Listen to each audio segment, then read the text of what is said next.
Hey everybody, Steven here, and today I'm doing an unboxing video and review for the HyperX Pulsefire Dart wireless mouse.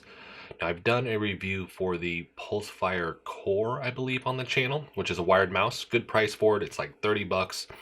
And I actually got this one on sale for 50. It's normally 100, discounted right now to 80, but I got it on a discount for $50. Wanted to try this out. A lot of cool stuff with this, and I like the wireless mouse over the wired. With this, we get 50 hours of battery life, so it has a really good battery life. I'm assuming that's a little bit less once you actually do any of the RGB lighting with this, but we had the Ingenuity software, RGB lighting, and then this is the Qi wireless charging. So if you buy their mouse pad that has it in the corner, you can literally slide the mouse, you put it in the corner, and it'll charge. But you can also, I believe, just set this on any type of wireless charger, and it will charge as well. This is also compatible with not only the PC, but the PlayStation 4 and Xbox One as well. So let's go ahead and get this thing unboxed. I did shoot part of this, or I tried to shoot part of this, and I was doing everything out of frame. I was pulling everything way up here. So I did the sticker peels, sorry, already, unfortunately. But with this, very clean box, clean presentation with this, and we'll get into the specs here in a second. But this is going to be the mouse right here. So this is a right-handed mouse. It is not ambidextrous. We have our USB receiver right here, our dongle. You have all of your information right here, just pamphlets and your warranty card, your quick start guide, all of that. And then on the bottom, we will have our cable, which I'm assuming is probably close to 6 foot.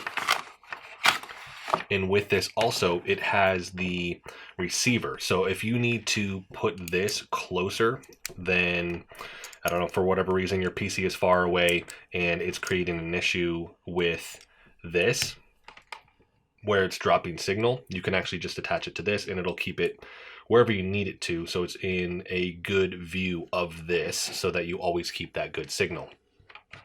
So I like that they include this. This is also USB Type-C with this. It is rubber for the cable. I do wish it was braided, but just a minor complaint with this.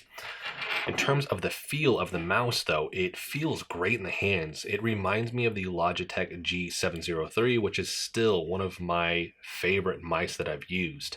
It just cups the hand really, really well. But quick sound test with this.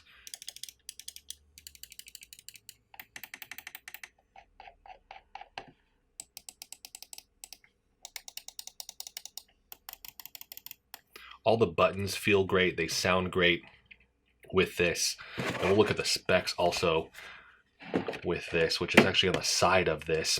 For the RGB lighting, we have the scroll wheel, and then we have our icon right here, our logo. This also has like a fabric on the side versus just being like the hard plastic. It feels cloth. It doesn't feel rubber. But I like that. I like the look of it, and then I like the feel of this because it's very, very, very soft. On the bottom, we'll find our sensor, but we'll also find the 3 skates. I do wish they had one around the sensor. It glides good on this, so we'll see how well it does on my hard surface mouse pad. And then we have our on-off switch. On the top part here, you're going to find where you can charge this with that USB Type-C connection. Nothing on the bottom. There isn't a way to hide this within the mouse. I do wish they had that as well. I like that, where you can just kind of shove it somewhere and you don't have to worry about potentially losing this, right? But let's look at the specs here. So 16,000 DPI, 450 IPS, 50G. This has the Omron switches rated up to 50 million clicks, which is awesome. 6 programmable buttons, and then this weighs 110 grams. So it does have some weight to it, and you can feel that when you lift it up. I like the weight. I like a heavier mouse with this. So this feels great in my hands. So from here, I'm going to get this set up on the PC. I'm going to spend a little bit of time with this, and then we'll finish this out. I'll cover some of these stuff with the software, which I've used before. Works pretty good. Oh, and by the way, this is the PixArt 3389 sensor. I did want to cover that. But with this, I'll talk about my experience overall with gaming and then just daily use. I usually like to sit with these about 2 weeks before I finish that next portion of the video. But just general first impressions, just in my hand, it feels great. So I hope it performs just as well. So let's go ahead and cut ahead, and I will talk about the things that I like about this mouse and the things that I don't like about this mouse, and then wrap everything up.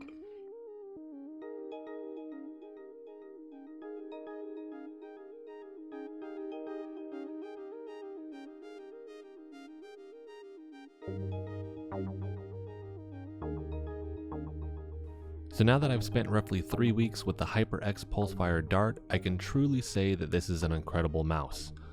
I have mentioned the Logitech G703 in all of my past videos as being my favorite mouse to date, and I have finally found the mouse that is neck and neck with it.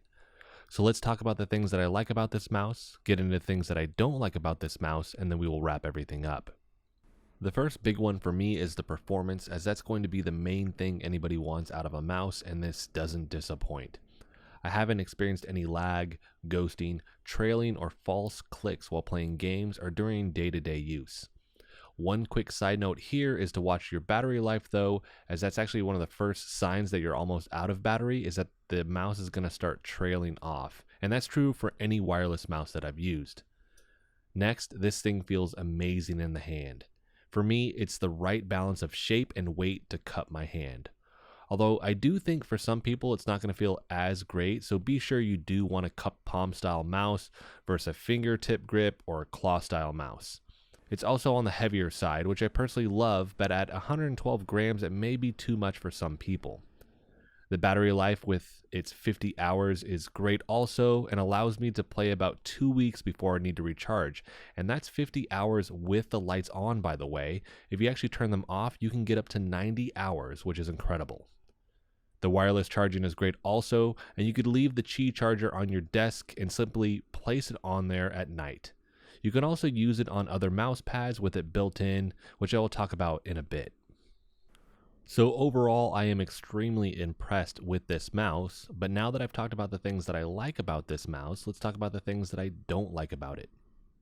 The first one is going to be the software, which you can download off of the Microsoft Store, and although it functions just fine, it does seem lacking when compared to other software like the Rocket Swarm, especially when it comes to the lighting effects, which is a shame because the mouse LEDs are great, although on the minimal side. I think some people will like the simplicity of the software, but for me personally, I would have liked to have seen more options, not only in the lighting, but also how the software is actually laid out. Next, the Qi charging is great, but HyperX doesn't have a mouse pad with it built in. Instead, they have a Qi dual charging pad, which allows you to charge 2 items wirelessly at the same time, like this mouse, and their wireless headset that can actually be charged through that Qi charger. I haven't seen too many wireless headsets which actually have that feature, so I'll need to check that out soon. The issue here is that this costs $60 normally, but it can be discounted to $40 sometimes. But it's just another thing taking up space on your desk, and you can find a regular Qi charger for about $10 on Amazon. So I guess I'm confused on why they don't just have a mouse pad with it built in like Corsair has. Logitech's Powerplay is different since it can only charge your mouse, but it's the whole mouse pad, not just a spot in the corner compared to Corsair. But this also costs $100, and that's a big ask for somebody that just wants to charge their mouse wirelessly.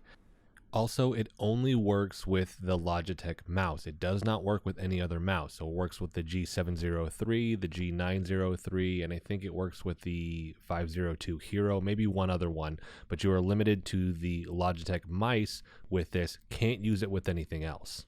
Lastly, I wish the charging cable was braided, but I don't think that's a big deal. It just moves more than the rubber ones, so it's a minor gripe. But to be honest, all of my negatives here, they're not deal breakers. They're just things that I want people to be aware of. So although I've counted them as a negative, like I said, I do not think that these are deal breakers, just things I want people to be aware of before they buy this mouse. So overall, this is a great mouse, and if you like a palm grip mouse with some weight to it, then I would put this top of my list with the Logitech G703, and you can kind of make that comparison based off of price with this. I think either one of these is a really great option. I would just really look for which one is discounted at the time that you're needing to buy a mouse. You can't go wrong with either one of these. The Logitech G703 also provides the option, though, like I mentioned, for the wireless charging over Powerplay, but that is a different charging system, so I'm going to make sure that my video on that is in the description. So that's going to wrap this video up. If there's anything I didn't cover in this video, let me know in the comment section and I will make sure that I answer that for you there.